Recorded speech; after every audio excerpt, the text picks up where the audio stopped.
The rhythmic beeping of hospital monitors became my constant companion. For 6 months, I lay trapped in my own body, conscious but unable to move, while my identical twin sister Sarah methodically dismantled my life. My name is Emma Harrison, and this is the story of how my sister tried to steal my identity and how I made her regret it. I don't remember much about the accident that put me here. The police report says a drunk driver ran a red light, but I remember the glint of familiar eyes in my rearview mirror just before impact. What I do remember with perfect clarity is everything that came after, every conversation, every betrayal, every careful step my sister took to become me. The tests show minimal brain activity, Dr. Peterson explained to my family, but there's still hope. Some patients take months to show improvement. Months.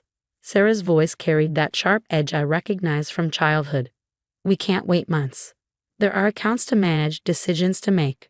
I wanted to scream then, to tell them I was here, listening to every word. But my body remained still, a prison of flesh and bone that wouldn't respond to my commands. That was the day Sarah began her transformation into me. It started innocently enough. She accessed my accounts to pay medical bills, moved into my house to maintain it, began handling my correspondence. But soon she was wearing my clothes, using my credit cards, meeting my friends for coffee. We were identical twins. Who would question it? I spoke to the partners at your investment firm. I heard her tell our mother. They've agreed to let me step in temporarily, handle your clients while Emma recovers. My carefully built career in investment banking, the reputation I'd spent a decade crafting, now in the hands of the sister who'd always envied my success. But the final betrayal came 4 months into my coma, when Daniel started visiting, not to see me, but to see Sarah. Daniel, my boyfriend of 3 years, the man who proposed under the northern lights in Iceland, now falling for my sister who wore my face. It's remarkable, I heard him say one evening. You even laugh like her. I am her, Sarah replied, just better. More alive. What they didn't know, what Sarah never thought to check, was what lay hidden in my home office. Behind a false panel, behind years of careful planning, behind everything I'd built to protect myself from exactly this kind of betrayal. Because Sarah wasn't the only twin with secrets. Nurse Marie was the first to notice I was conscious. During her night shifts, she would talk to me, updating me about the world outside. One night, she noticed my heart rate changing in response to certain words. You can hear me, can't you? She whispered, checking to ensure we were alone. 1 blink for yes, 2 for no. I forced my heavy eyelids to move once. Oh my God, she breathed. How long? 1 blink, from the beginning. From that moment, Marie became my lifeline. She began documenting everything, Sarah's visits, her conversations, the systematic way she was taking over my identity. More importantly, she helped me access what I needed most, my hidden phone. Your sister's been using your regular phone, Marie told me during one night shift. But I found this one in your personal belongings from the accident. The police missed it. My backup phone, the one Sarah didn't know about, the one that could access everything. Using a letterboard Marie brought, I painfully spelled out, home office, behind painting, need to check security feeds. Marie's eyes widened as she used my fingerprint to unlock the phone and followed my instructions. The hidden camera feeds from my house loaded, showing Sarah lounging in my living room, wearing my favorite blazer, working at my desk. But the office feed showed something else. The false panel still intact, its contents undisturbed. Sarah had always been too careless to notice details, too confident in her own cleverness. Her weakness would be her undoing. Because behind that panel was everything I needed to take back my life. Documents, recordings, evidence of every illegal transaction Sarah had made, including her biggest secret, the real reason she needed to become me. The $50 million embezzlement scheme at her own investment firm.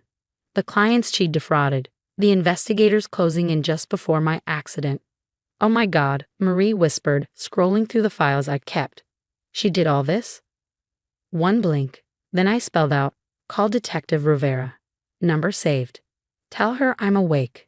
As Mary made the call, I thought about everything Sarah had taken from me, my home, my career, my fiancé. She thought becoming me would solve all her problems, give her the clean slate she desperately needed. But my sister forgot the most important thing about me. I never trusted anyone completely. Not even family, especially not family. Detective Rivera arrived the next night during Marie's shift. She looked tired, but her intelligence still burned sharp in her eyes. "I knew something was wrong," she said quietly, standing beside my bed. "You were about to give us everything on the Harrison Fund fraud. Then suddenly you're in a coma, and your twin sister steps into your life like she'd been rehearsing for it." One blink. "The driver disappeared," she continued. "Caught a flight to Mexico the next day. We couldn't prove anything." Another blink. I'd suspected as much. Sarah had always been thorough about covering her tracks. "The files in your office, they're still updating. Every transaction she makes, every document she forges, it's all being recorded. You planned for this, didn't you?" One more blink. Rivera leaned closer. "We've been building a case, but we needed you. Your testimony. Your sister's gotten sloppy lately, confident no one will question her. Last week she transferred $12 million to an offshore account." My heart rate spiked, making the monitors beep faster. "Don't worry," Rivera assured me. "We're tracking every penny. But here's what you need to know. She's planning something big. Daniel's been asking questions, getting too close to the truth. We think she might run, try to disappear with your money." With tremendous effort, I forced my fingers to move, reaching for the letterboard. Slowly, painfully, I spelled out, "Not without the drive." Rivera's eyes narrowed. "What drive?" "Hidden compartment, office panel, everything there." A slow smile spread across the detective's face. "You clever woman. You knew she might try something like this." Sarah and I had grown up together, shared everything, including our secrets. I knew her patterns, her weaknesses, her desperate need to be me because in her eyes, I was the successful one. The sister who'd done everything right while she gambled away clients' money and dug herself deeper into trouble.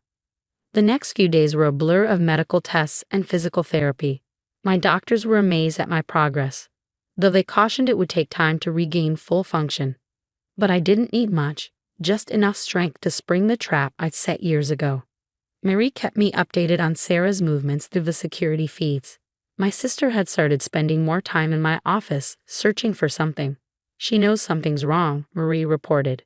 "She keeps making calls, looking over her shoulder. And Daniel, he's asking about inconsistencies in your past, things she can't explain." Good, let her squirm. Detective Rivera had officers watching my house, tracking Sarah's every move. But we had to be careful, spook her too soon, and she'd run with whatever she could grab. Then came the night everything changed. I was doing my evening physical therapy when Marie rushed in, phone in hand. "She's in the office," she whispered urgently. "Really searching now. With Daniel."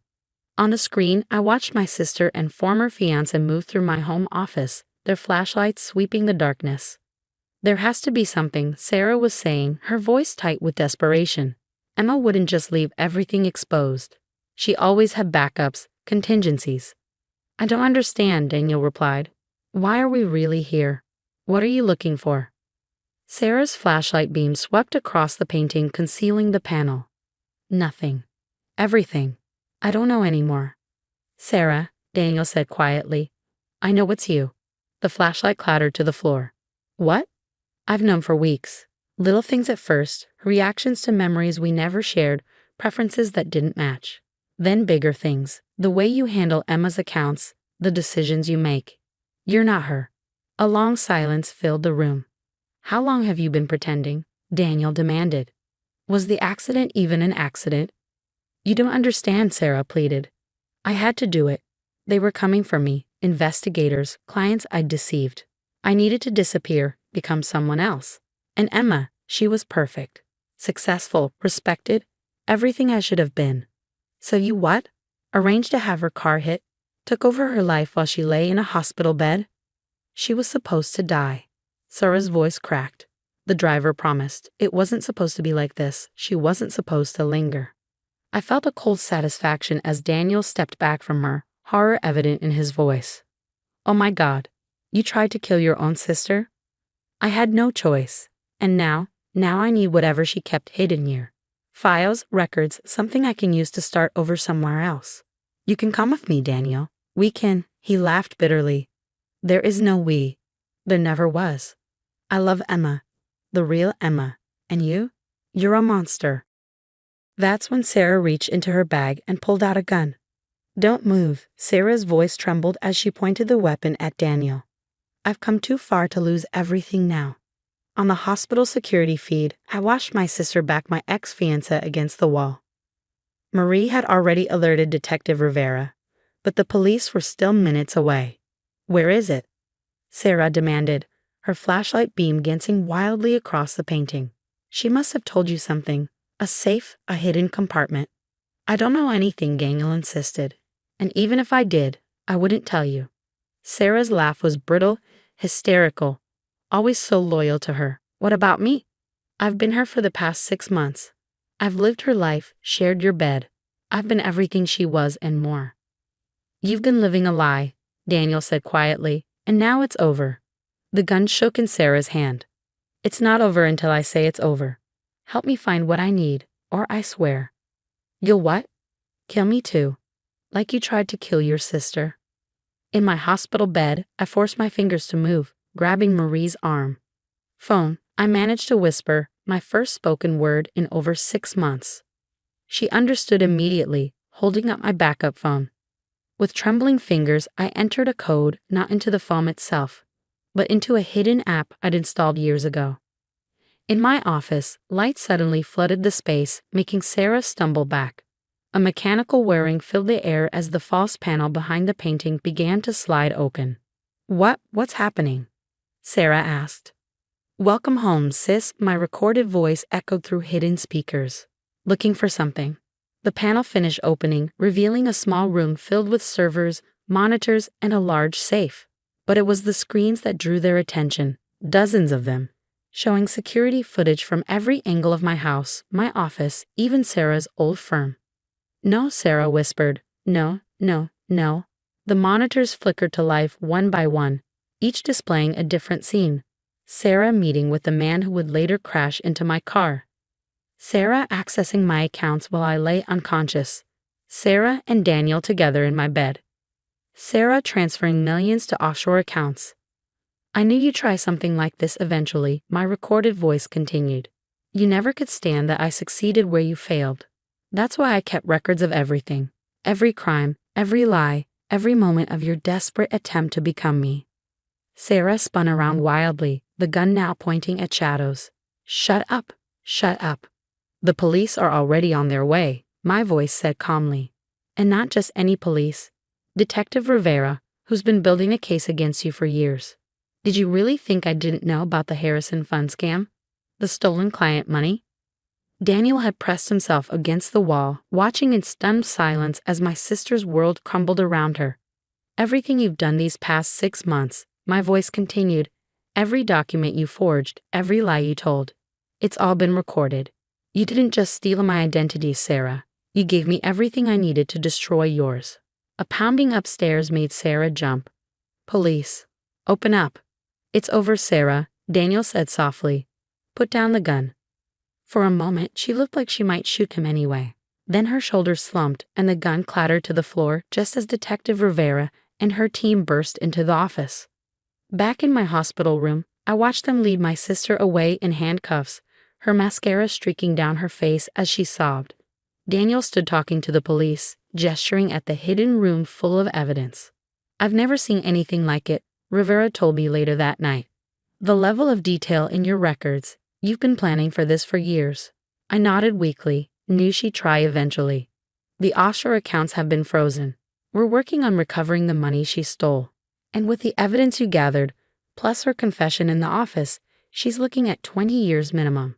I closed my eyes, feeling a mix of satisfaction and sadness. Sarah had been my twin, my other half since birth.